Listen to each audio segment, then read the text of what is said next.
Good morning friends, मैं हूं अभिषेक, ये है प्राइमल पुश। और आज हम जिस टॉपिक के बारे में बात करने जा रहे हैं वो है कि फैट लॉस मैक्सिमाइज करने के लिए कौन सा वर्कआउट बेस्ट होता है।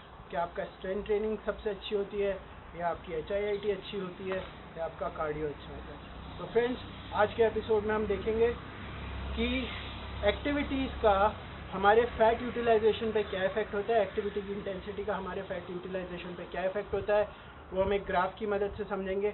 और साथ में हम बातें करेंगे कि किस तरीके से हम फैट लॉस को मैक्सिमाइज कर सकें। साथ में होंगी कुछ टेक्निक्स आपके न्यूट्रिशन को इम्प्रूव करने के लिए, ताकि आपका जो फैट लॉस है आपके वर्कआउट के साथ मिलकर आपको मैक्सिमम रिजल्ट दे सके। तो आइए फ्रेंड्स, देखते हैं कि कौन सा वर्कआउट बेस्ट है। चलिए,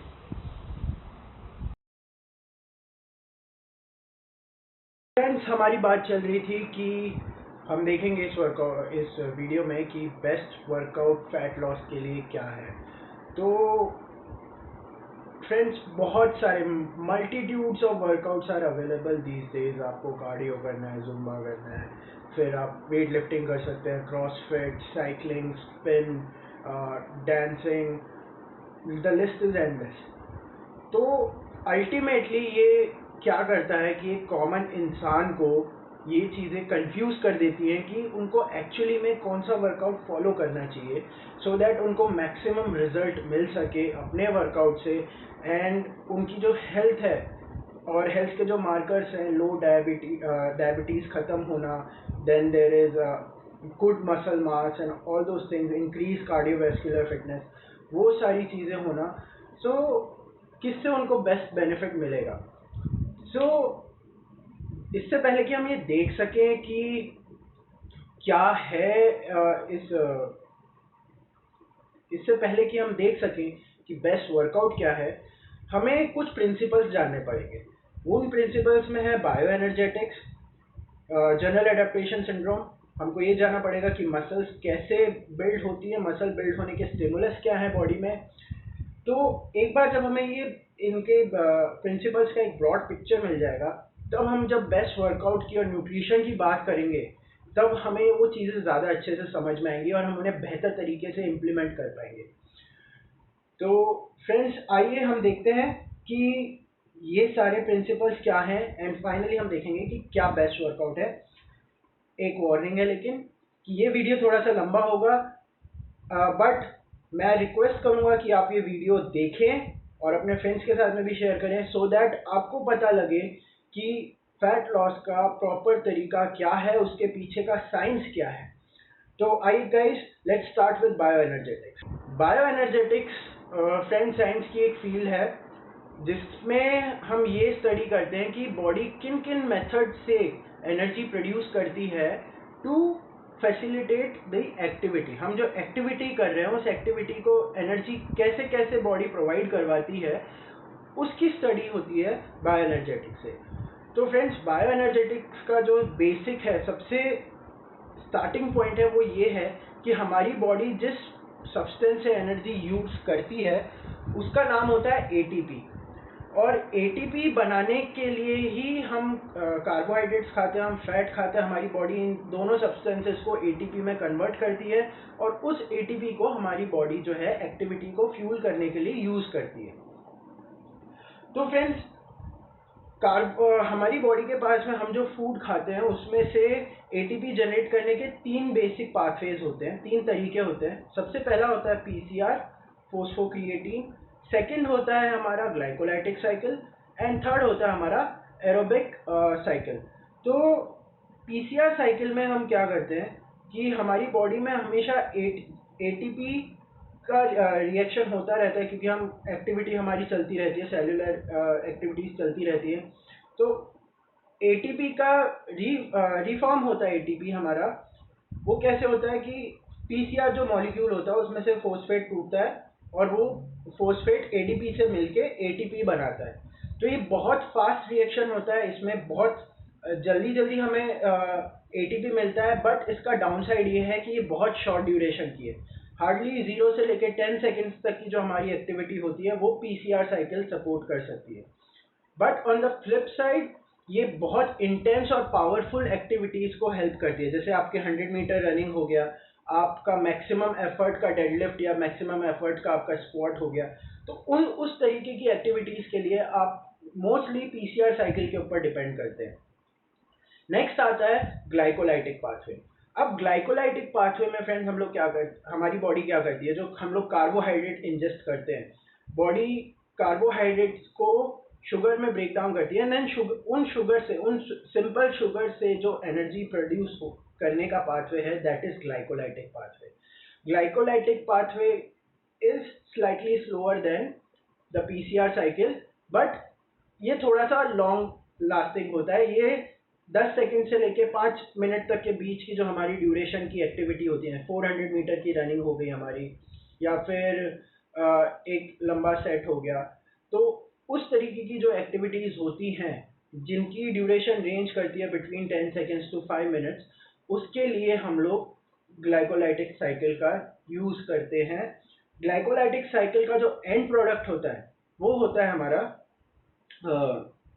लैक्टिक एसिड, और वही लैक्टिक एसिड जब हमारी मसल्स में ज़्यादा बिल्डअप हो जाता है तो हमें वो बर्निंग सेंसेशन आता है। फ्रेंड्स, ये जानना बहुत ज़रूरी है कि ग्लाइकोलाइटिक पाथवे, जो ग्लाइकोलाइटिक साइकिल है हमारा, वो एक्टिव है। जब वो एक्टिव होता है उस टाइम पे हमारी मैक्सिमम इंटेंसिटी वर्कआउट नहीं होता, उस टाइम पे हमारा इंटेंसिटी जो रहता है वो रफली वेरी करता है बिटवीन 65 टू 85-90% के बीच में। तो आप देख रहे हैं कि जो सबसे इंटेंस एक्टिविटीज होती है वहाँ पे पीसीआर साइकिल चलता है, उससे कम इंटेंस एक्टिविटी जो होती है उसमें हमारी चलती है ये ग्लाइकोलाइटिक साइकिल। नेक्स्ट आता है हमारा ऑक्सीडेटिव साइकिल और एरोबिक साइकिल, जिसमें हमारी बॉडी क्या करती है, जो हमारे फैट स्टोर्स होते हैं, फैट स्टोर से बॉडी फैट को मोबिलाइज करती है, मसल्स में लेके जाती है, और मसल सेल्स के अंदर हमारा एक ऑर्गन होता है जिसको हम माइटोकॉन्ड्रिया बोलते हैं। तो उस माइटोकॉन्ड्रिया में वो जो फैट का मॉलिक्यूल है वो ऑक्सीजन की प्रेजेंस में हमारी बॉडी उससे एनर्जी प्रोड्यूस करती है।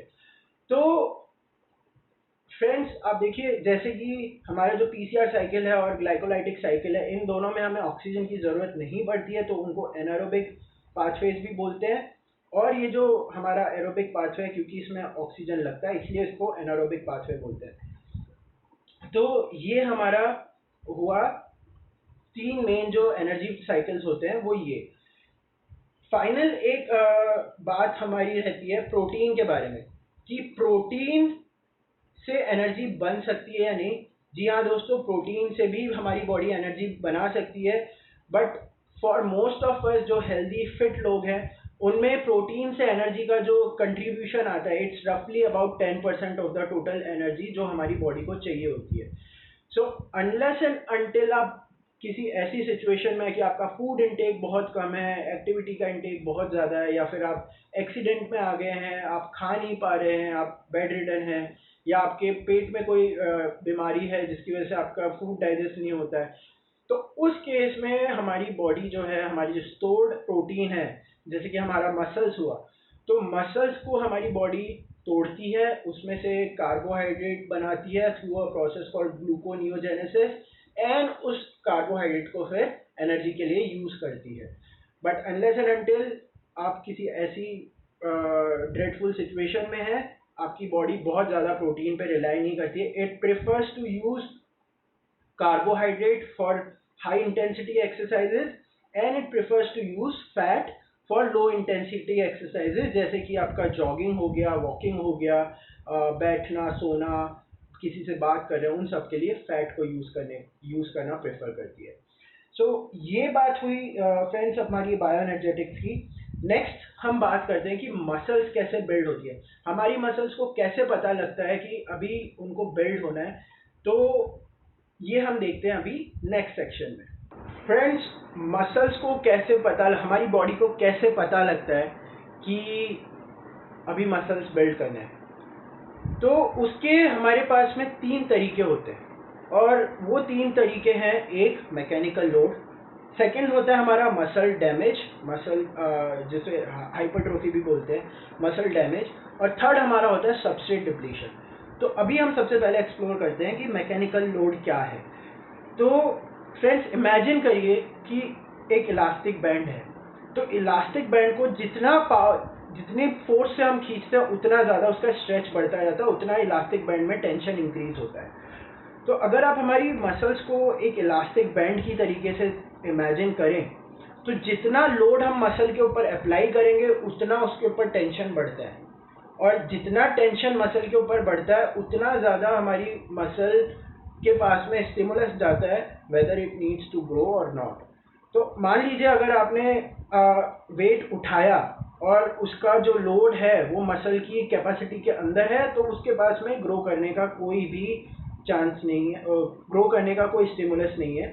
But at the same time अगर आप मसल वेट उठा रहे हैं और वो आपकी जो मसल की कैपेसिटी है उससे थोड़ा सा एक्सीड करता है, तो वो हमारे मसल को सिग्नल करता है टू ग्रो। हमारी मसल भी रिस्पॉन्ड करती है by increasing its cross section area, वो थिकनेस इंक्रीज करके, सो दैट आगे हम ज़्यादा फोर्स अप्लाई कर सकें with the muscle available to us. तो मैकेनिकल लोड इस तरीके से काम करता है। सेकेंड हुआ हमारा मसल माइक्रो टियर। जैसे कि आप बॉडी बिल्डिंग स्टाइल वर्कआउट करते हैं, जब भी आप वर्कआउट करते हैं उसके बाद में आपको सोरनेस फील होती है अगर आपकी बॉडी में, सो उसके पीछे एक रीज़न होता है। वो होता है वो जो आपकी मसल में एक्टिविटी के बाद में छोटे छोटे माइक्रो टियर्स डेवलप हो जाते हैं।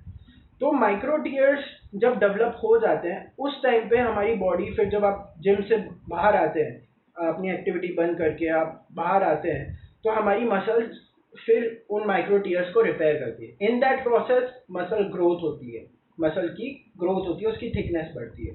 सो ये सेकेंड मैकेनिज्म हुआ। थर्ड हुआ सबस्ट्रेट डिप्लीशन। अभी फ्रेंड्स हमारे, जैसा कि हमने बायो एनर्जेटिक्स में देखा कि हमारी मसल्स कार्बोहाइड्रेट एंड फैट से एनर्जी प्रोड्यूस करती है, बट जब हमारी इंटेंसिटी हाई होती है वर्कआउट की, उस हाई इंटेंस एक्टिविटी के टाइम पे हमारी बॉडी जो है, हमारे मसल सेल्स के अंदर जो कार्बोहाइड्रेट स्टोर्ड है उसको एनर्जी के पर्पस के लिए यूज़ करती है। तो जब वो एनर्जी के पर्पस के लिए यूज़ करती है उस कार्बोहाइड्रेट को, तो उसका बाय प्रोडक्ट बनता है लैक्टेट। और वो जो लैक्टेट है उसके साथ में, और जो एटीपी यूज़ कर रही है मसल एक्टिविटी करने के लिए, तो उसका एक बाय प्रोडक्ट बनता है एएमपी। तो एएमपी और लैक्टेट का बढ़ता हुआ कंसंट्रेशन, एएमपी और लैक्टेट की क्वांटिटी बढ़ती है, वो दोनों मेटाबोलाइट्स हैं, उनकी क्वांटिटी बढ़ती है, स्टोर्ड ग्लाइकोजन की कार्बोहाइड्रेट की जो क्वांटिटी है वो डिक्रीज होती है। तो इससे हमारी सेल के अंदर एक डेंजरस एनवायरनमेंट क्रिएट हो जाता है, जिससे बचने के लिए सेल को ग्रो करना पड़ता है। सेल अपना साइज इंक्रीज करता है सो दैट नेक्स्ट टाइम के लिए वो ज़्यादा सबस्ट्रेट रख सके और वेस्ट प्रोडक्ट के इकट्ठा होने के लिए ज़्यादा जगह हो सके। तो सेल अपना साइज इंक्रीज करता है। तो हमारी मसल्स क्या है फ्रेंड्स, सेल्स का कलेक्शन होती हैं। तो जैसे जैसे सेल्स का साइज बढ़ता जाता है हमारी मसल भी ग्रो करती है। तो इस तरीके से हम देख सकते हैं कि ये जो तीन हमारे तरीके हैं जिससे मसल्स को पता लगता है कि अभी ग्रोथ होनी है, ठीक है। तो ये हमारे मसल बिल्डिंग स्टिमुलस हो गया। लेकिन फ्रेंड्स ये जो मसल बिल्डिंग स्टिमुलस होता है, आप एक दिन वर्कआउट करते हैं, फिर नेक्स्ट डे अगर आप छुट्टी ले लेते हैं या फिर ये स्टिमुलस का मात्रा कम होता जाता है। तो और अगर आप प्रोलॉन्ग पीरियड के लिए अपना स्टिमुलस बंद कर देंगे तो मसल के ऊपर से वो स्टिमुलस टोटली चले जाएगा। सो ये एक जो टॉपिक है वो जनरल एडेप्टेशन सिंड्रोम, जिसे हम गैस बोलते हैं शॉर्ट में, तो गैस के अंदर आता है। अभी हम नेक्स्ट सेक्शन में देखते हैं कि गैस कैसे काम करता है और उसका क्या बेनिफिट है और गैस आप कैसे यूज कर सकते हैं अपने वर्कआउट में। तो आइए देखते हैं गैस क्या है। जनरल एडेप्टेशन सिंड्रोम, आप जैसा कि आप इस ग्राफ में देख रहे हैं, एक साइड पे हमारा स्टिमुलस है एंड दूसरी साइड पे हमारा एडेप्टेशन है। आप देख रहे हैं कि स्टिमुलस जो है इन ऑरेंज वो ग्रेजुअली बढ़ रहा है, उसकी इंटेंसिटी बढ़ रही है ओवर टाइम। तो हमारा जो स्टिमुलस वाला फेज़ है वो हम दिखा रहे हैं, it's a square rectangle type का है। तो वो हमारे वर्कआउट की ड्यूरेशन है। तो आप देख रहे हैं कि जो हमारे वर्कआउट के ड्यूरेशन में हमारी एडेप्टेशन हल्की सी गिरती है। So and once we stop our workout, उसके बाद में जो हमारा रिकवरी पीरियड होता है उसमें हमारी बॉडी अडेप्ट करती है और स्ट्रॉन्ग होती है। बी इट मसल मास बढ़ाने से हो या आपकी एंड्योरेंस बढ़ाने से हो, वो हमारी बॉडी उस पीरियड में अडेप्ट करती है। And then again next workout जो होता है जिसकी इंटेंसिटी थोड़ी सी ज़्यादा होती है, उसमें दोबारा से हमारी बॉडी की थोड़ी सी एडेप्टेशन गिरती है एंड देन अगेन वो रिकवर होती है। तो इस तरीके से हम देख रहे हैं कि जनरल एडेप्टेशन सिंड्रोम में हमारी बॉडी रिकवर किस तरीके से करती है और वो स्ट्रॉन्ग कैसे होती है, अडेप्ट कैसे करती है। वटेवर आप एफर्ट डालते हैं वो एफर्ट आपकी बॉडी उसके हिसाब से अडेप्ट कर जाती है, प्रोवाइडेड कि वो इंक्रीमेंटल हो। ऐसा नहीं कि आज आपने शुरू किया, आज आपने वर्कआउट शुरू किया और आज ही आपने अपना मैक्सिमम वेट उठा दिया, नहीं, उससे आपको इंजरी होगी। बट ग्रेजुअली अगर आप अपना स्टिमुलस बढ़ाते जाते हैं तो आपकी बॉडी उससे अडेप्ट करती है। अब आप जनरल एडेप्टेशन सिंड्रोम को अपने वर्कआउट में कैसे यूज कर सकते हैं? तो जनरल एडेप्टेशन सिंड्रोम जो है फ्रेंड्स, वो क्या बताता है हमको कि there has to be a regularity, एक पैटर्न होना चाहिए।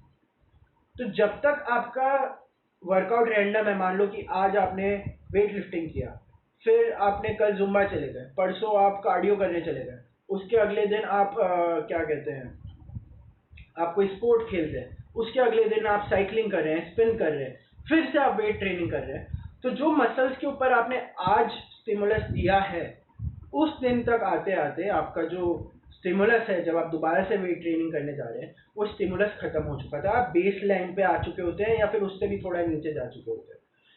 तो जब आप वर्कआउट करते हैं तो आपकी मसल्स फिर और ज़्यादा ग्रो नहीं करती हैं, वो थोड़ा ऊपर आती है, आपकी एक जनरल फिटनेस, एक टोन मेंटेन रहता है, but it doesn't grow further. So if that is your goal, ठीक है, आप इस तरीके से कंटिन्यू कर सकते हैं। But if your goal is fat loss and if your goal is to build more muscle, आपको ये जनरल एडेप्टेशन सिंड्रोम ध्यान में रखना पड़ेगा। आपके लिए एक पैटर्न स्ट्रक्चर्ड वर्कआउट होना बहुत ज़रूरी है, जो आपको रेगुलर इंटरवल पे ज़्यादा से ज़्यादा आपको स्टिमुलस दे सके आपकी मसल्स को, B it through mechanical load, B it through substrate depletion, B it through hypertrophy, आपको लोड देता रहे सो दैट आपकी मसल आपकी ग्रो करती रहे। सो ये जनरल एडेप्टेशन सिंड्रोम है। तो फ्रेंड्स, ये जो 3 बेसिक प्रिंसिपल्स हैं, इनके बाद में अब हम डिस्कस करने की पोजीशन में है कि हमारा बेस्ट वर्कआउट क्या है और क्यों हमारे जो मोस्ट ऑफ जो हमारे वर्कआउट्स होते हैं to gear towards fat loss, वो काम नहीं करते हैं। मैक्सिमम लोगों को उनसे रिजल्ट क्यों नहीं मिलता है, तो ये हम समझ सकेंगे तो हम अप्रिशिएट कर पाएंगे कि the beauty really is in the simple things. And so आइए लेट अस डिस्कस कि हमारा बेस्ट वर्कआउट स्ट्रेटेजी क्या होना चाहिए। फाइनली हम वो सेक्शन में आ गए जहाँ पे हम डिस्कस करेंगे कि हमारा best workout for fat loss क्या है। तो जैसे कि हमने देखा फ्रेंड्स, बायो एनर्जेटिक्स वाले सेक्शन में हमें पता लगा कि आप जो एंडलेसली बर्पीज करते हैं उससे आपकी बॉडी फैट लॉस नहीं करती है, राइट। हमारा फैट लॉस होता है फॉर फेयरली लो एक्टिविटीज, जिसमें आ गया आपका वॉकिंग, आपका स्लो जॉगिंग, साइकिलिंग, इस तरीके की चीज़ें आ गई। बर्पीज ना इंटेंस फॉर्म ऑफ एक्सरसाइज है, वो आपके फैट लॉस की तरफ नहीं जाती है। But on the flip side, अगर आप उसको एंडलेसली करते हो तो आपको इंजरी के चांसेस बढ़ते हैं, जो आपको एक्सरसाइज करने से रोकेंगे और आपका जो फैट लॉस का गोल है वो रुकेगा। Same is the case with आपका जो केटल बेल स्विंग्स होते हैं। तो केटल बेल स्विंग्स एक ऐसी चीज़ है जो लोग बहुत पुअरली उसको इम्प्लीमेंट करते हैं, उससे फैट लॉस नहीं होता। फैट लॉस के लिए केटल बेल स्विंग को एम्प्लॉय करना एज वेरी हाई रेपुटेशन में, वो एक गलत स्ट्रेटजी है। एंड जब आप इतने लंबे ड्यूरेशन के लिए आप कोई भी एक्सरसाइज खींच देते हैं, जैसे आप किसी जिम में जाते हैं, आप वहाँ पे जाके बोलते हैं कि आपको फैट लॉस करना है, ट्रेनर आपको लंबे लंबे वर्कआउट करवाता है, एक ही एक्सरसाइज के 100-150 रेपिटेशन करवा देता है। तो उसमें क्या होता है कि जब आप इतने ज़्यादा रेपिटेशन कर रहे हो तो ना तो उसमें आपकी मैकेनिकल लोड इतना ज़्यादा होता है कि आपकी मसल्स के ऊपर सफिशिएंट लोड है कि वो ग्रो करे। यस, अगर आप एब्सोल्यूट बिगिनर हो तो आपको शुरुआत में थोड़े इफेक्ट मिलेगा फॉर अ वीक और 2 वीक, बट उसके बाद में देयर इज अ स्टॉप, आपकी बॉडी रिस्पॉन्ड करना बंद करेगी। बट उसके बाद भी अगर सेम वर्कआउट कंटिन्यू रहता है आपका, कि आप लंबे लंबे एंडलेस वर्कआउट कर रहे हो, कोई स्ट्रक्चर नहीं है उनमें, आज वेट उठाए, कल आप रोप्स के साथ वर्कआउट कर रहे हो, परसों जाके आपने जुम्बा कर लिया, उसके बाद में आपने एक सेशन एरोबिक्स का ले लिया, तो उस समय जो एक नॉर्मल आदमी होता है उसकी इंटेंसिटी इतनी नहीं रहती जितना ट्रेनर चाहता है करने का।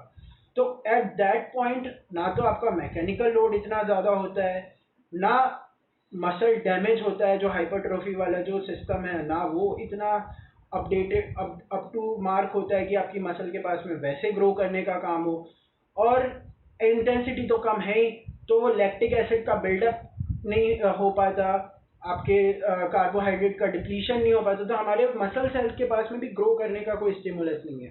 सो कहने की बात ये है कि अगर आप और उससे भी बड़ी बात यह है कि ये पूरा जो वर्कआउट का फॉर्मेट होता है ये बहुत अनस्ट्रक्चर्ड होता है।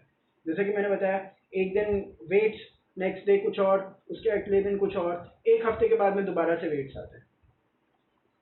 इस तरीके से वर्कआउट करने से, जैसा कि हमने गैस वाले सेक्शन में देखा था, कि आपकी बॉडी अडेप्ट करती है, एंड देन अगर आप एक रेगुलर पैटर्न के हिसाब से दोबारा से मसल्स को हिट नहीं करते हैं तो आपकी जो एडेप्टेशन है वो डिक्रीज होती है, एडेप्टेशन डिक्रीज होती है, it comes down to the base line, एंड दोबारा से आप बेस लाइन से जहाँ तक पहुँचे थे आप लास्ट वेट सेशन में उसी पॉइंट तक आप दोबारा से पहुँचते हैं।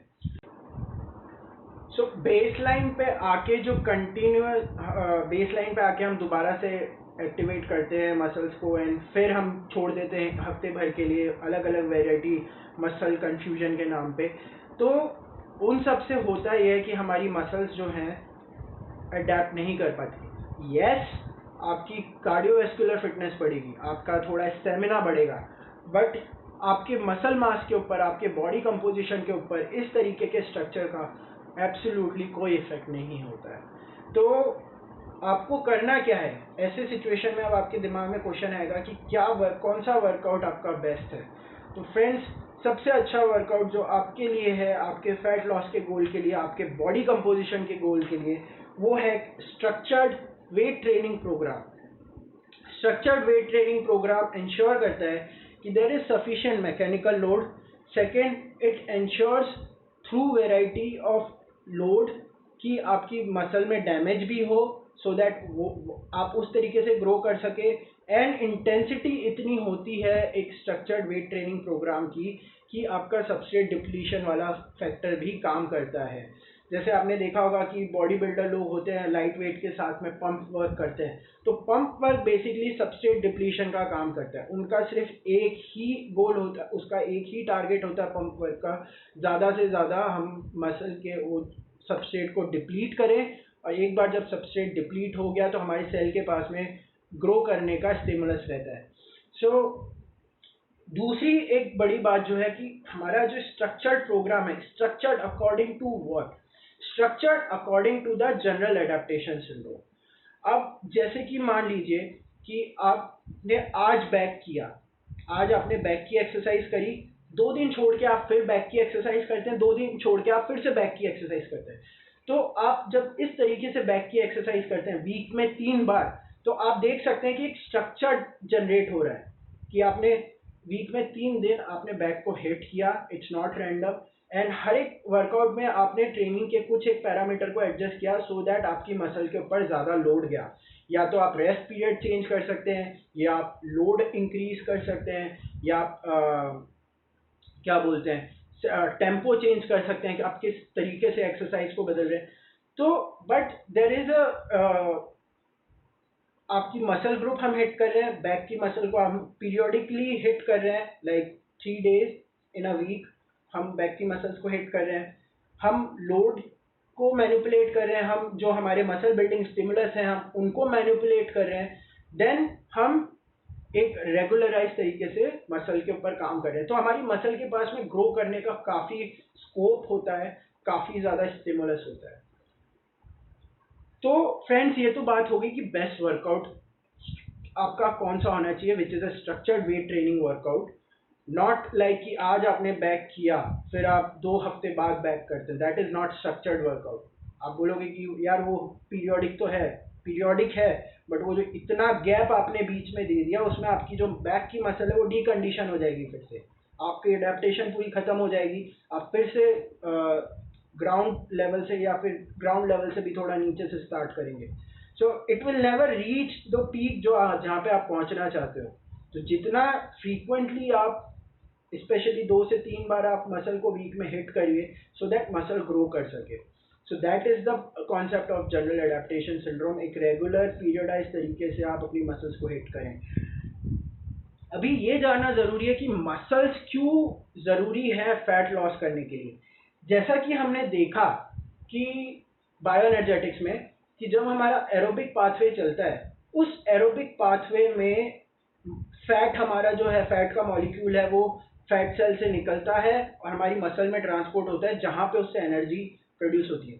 ध्यान देने की बात है फ्रेंड्स, फैट मसल में आता है एंड मसल में एनर्जी मिलती है फैट से, राइट। तो अगर आपका मसल मास कम है तो जो भी फैट आया वो आपके सिस्टम में सर्कुलेट करेगा टिल द पॉइंट आपकी एक्सरसाइज चल रही है, बट वंस आपकी एक्सरसाइज खत्म होती है वो फैट दोबारा से आपके फैट सेल्स में जाके स्टोर हो जाएगा।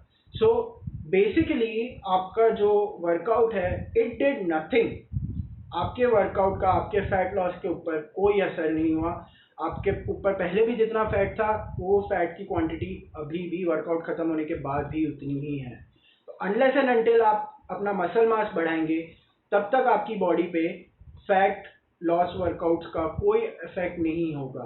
आपको अपना मसल मास बढ़ाना पड़ेगा सो दैट फैट आए, मसल्स यूज कर सकें उनको, अदरवाइज आपकी बॉडी दोबारा से फैट को स्टोर कर देगी आपके फैट सेल्स में। तो जब फ्रेंड्स हमने ये चीज़ें सारी जान ली हैं, अब हम न्यूट्रिशन का एस्पेक्ट भी एक देख लेते हैं।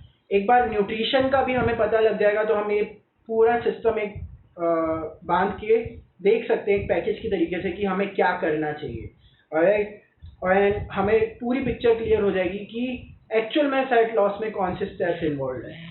सो आइए हम देखते हैं कि न्यूट्रिशन का क्या रोल होता है। Let's talk about nutrition. Nutrition के बिना फैट लॉस अचीव करना इज ऑलमोस्ट इम्पॉसिबल। आप जंक खा के फैट लॉस नहीं कर सकते हैं, नो मैटर आपको कौन बोलता है कि आप जंक खा के फैट लॉस कर सकते हैं, इट्स जस्ट अ स्कैम। आप जंक खा के फैट लॉस नहीं कर सकते। तो क्या खाना चाहिए वो इसका टॉपिक नहीं है। Although the general guideline is आपका डाइट में 30% प्रोटीन होना चाहिए, अराउंड 10 to 20% आपका फैट होना चाहिए एंड रेस्ट आपका जो 50% है वो कार्बोहाइड्रेट होना चाहिए। एंड ये सारी जो चीज़ें हैं वो आपके अच्छे सोर्सेज से आना चाहिए। प्रोटीन आपका अंडे, दूध, दाल, मछली, मीट, वे प्रोटीन, इनसे आना चाहिए। कार्बोहाइड्रेट आपका राइस, चपाती, पोहे, दाल, फ्रूट्स, वेजिटेबल्स, इनसे आना चाहिए। फैट आपका आना चाहिए घी, पीनट, आपके ऑयल्स जो आप खाना खाने वाले ऑयल्स हैं उनसे, बटर, इन सारी चीज़ों से आपके फैट आने चाहिए, ना कि प्रोसेस्ड जंक फूड से। सो ये तो बात रही कि क्या खाना चाहिए। मोर इम्पॉर्टेंटली कितना खाना चाहिए। लोग अक्सर इस चीज़ में बहुत कंफ्यूज हो जाते हैं। मैंने देखा है कि जब लोग फैट लॉस करने के लिए आते हैं तो विदाउट एडिक्वेट हिस्ट्री जाने कि वो क्या खाते हैं, क्या करते हैं, क्या उनकी एक्टिविटी लेवल रही है, कितना उनका फूड इनटेक रहा है, कोई एग्जिस्टिंग कंडीशन है कि नहीं है, बिना ये कुछ जाने उनको एक डाइट प्रिस्क्राइब कर दी जाती है। एंड जो लोग वो डाइट फॉलो करते हैं कुछ को रिजल्ट मिलता है, कुछ को रिजल्ट नहीं मिलता, एंड इट्स एब्सोल्युटली रैंडम। किसी को पता नहीं लगता कि क्यों कुछ पे काम करता है, कुछ पे काम नहीं करता। तो फ्रेंड्स, मैं आज आपके लिए ब्रेक डाउन कर देना चाहता हूँ कि कैसे ये डाइट का फंडा काम करता है। तो न्यूट्रिशन एक ऐसी चीज़ है फ्रेंड जो आपकी बॉडी के हर एक एस्पेक्ट को गवर्न करेगी। फॉर एग्जांपल फैट लॉस की अगर बात करें तो अगर आप बहुत मोटे हैं, अगर आपके ऊपर फैट बहुत ज़्यादा है, अगर आप मेल हैं, 40%, 41%, 42% आपकी बॉडी पे फैट है, तो आपको ये देखना ज़रूरी है कि आप क्या खा रहे हैं। अगर आप बहुत ज़्यादा खा रहे हैं आपको अपना फूड कट डाउन करना पड़ेगा, कैलोरी डेफिसिट में आना पड़ेगा आपको। कैलोरी डेफिसिट का मतलब ये नहीं है कि आज अगर आप 5000 कैलोरी खा रहे हैं तो कल को आप सीधा 2000 कैलोरी खाना शुरू कर दें। फ्रेंड्स, ये एक बहुत डेंजरस तरीका है डाइटिंग करने का। ज़्यादातर जिम्स में इस तरीके की डाइट्स प्रिस्क्राइब होती हैं। एक बंदा जो 5000 कैलोरी खा रहा है उसको सीधा 1200-1500 कैलोरी देना शुरू कर देते हैं। कैसे एडजस्ट होगा? एडजस्ट होने का कोई चांस ही नहीं बनता। वहाँ पे बॉडी ब्रेकडाउन की तरफ ही हेड करती है।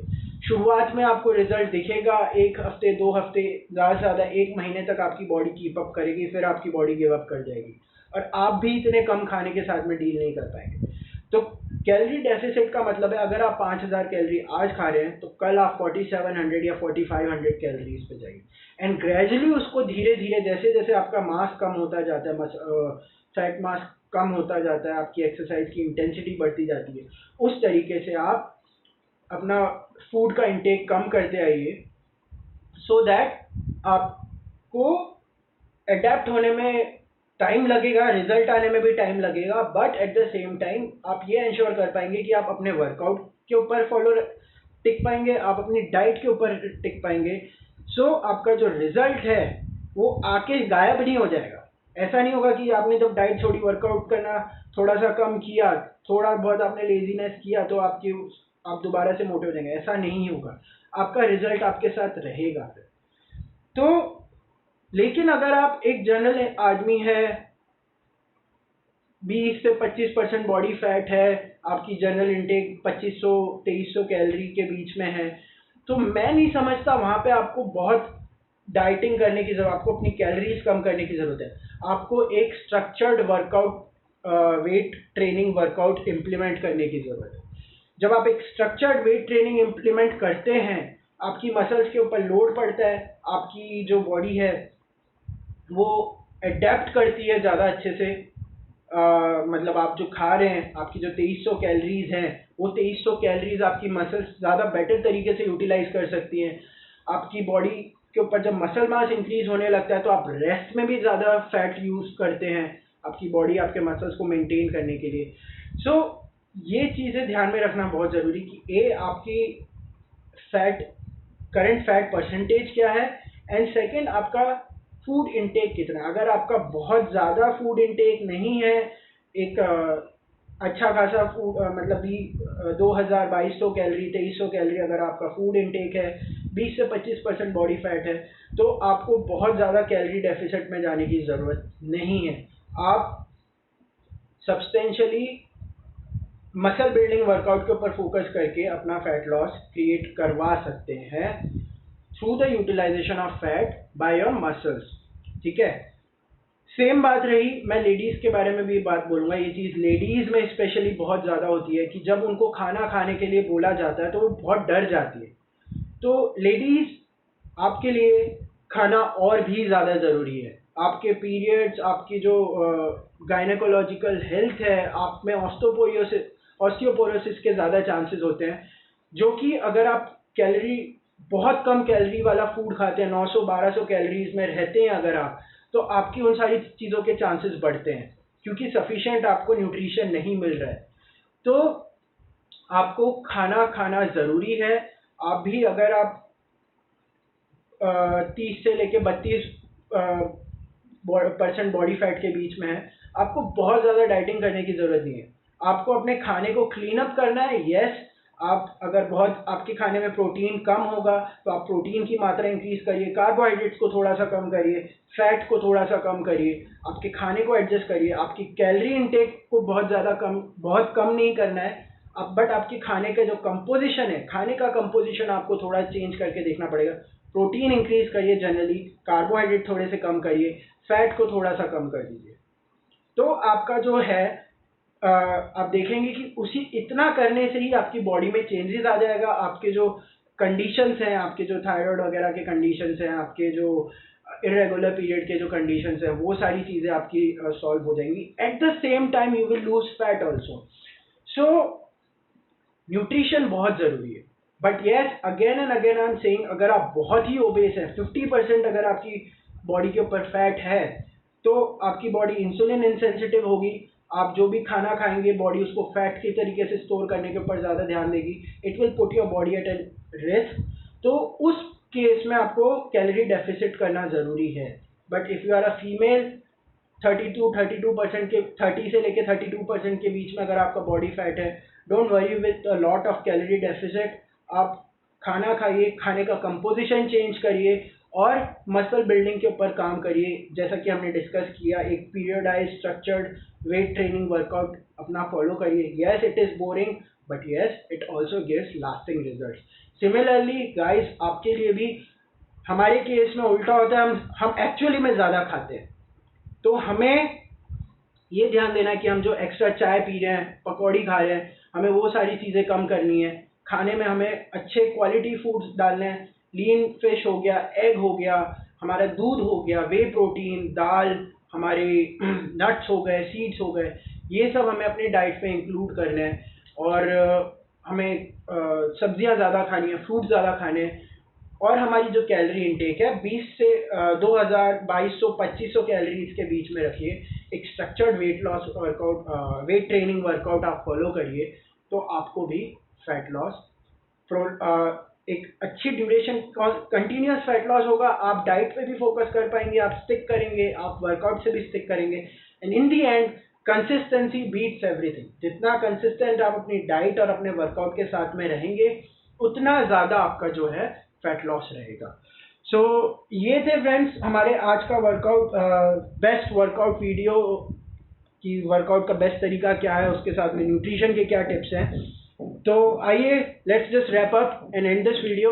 आई होप आपको ये वीडियो बहुत पसंद आया होगा, आप इसमें से कुछ सीखे हैं एंड आप इसको लेके आगे जाएंगे, आप अपने वर्कआउट में इम्प्लीमेंट करेंगे, आप अपनी डे टू डे लाइफ में टिप्स को इम्प्लीमेंट करेंगे, and I'm very sure you will get the body that you've always wanted, and it will help you in for the rest of your life. Thank you guys, thank you for listening.